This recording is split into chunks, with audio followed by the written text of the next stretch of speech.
A modern house is built to keep the outside world out. We turn the deadbolts, arm the alarm panel, and expect absolute isolation.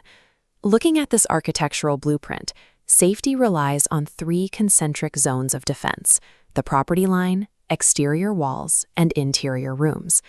The horror stems from watching these boundaries fail. As outer layers are compromised, the distance between you and the threat shrinks rapidly.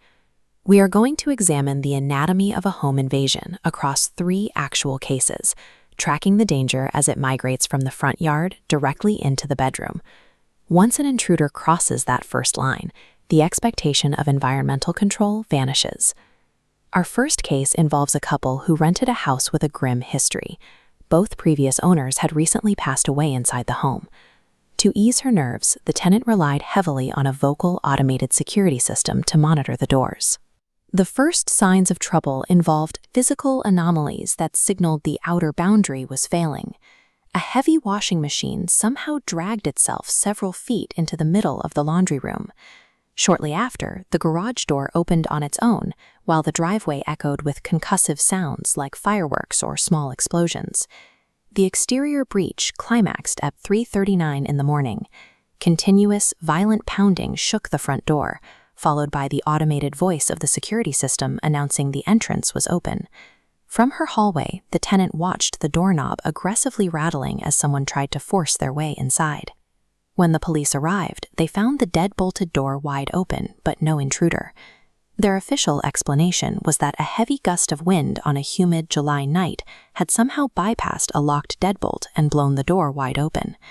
When the physical boundaries of a home clearly fail, victims and authorities often experience intense cognitive dissonance.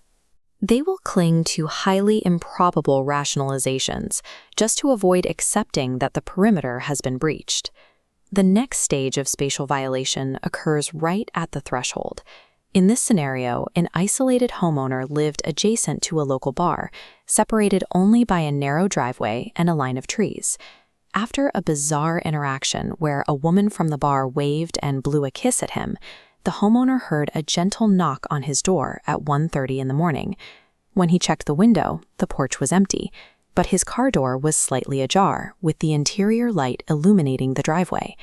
Driven by the need to secure his property, he unlocked the front door and stepped out into the driveway. For a few brief seconds, the home's primary physical threshold stood completely unguarded. He returned, locked the door, and immediately noticed the heavy scent of lavender perfume lingering in his empty hallway. Moments later, the unmistakable sound of rapid, light footsteps and soft feminine giggling echoed from inside the house. Armed with a golf club, he crept into the kitchen and found the woman from the bar staring out the window.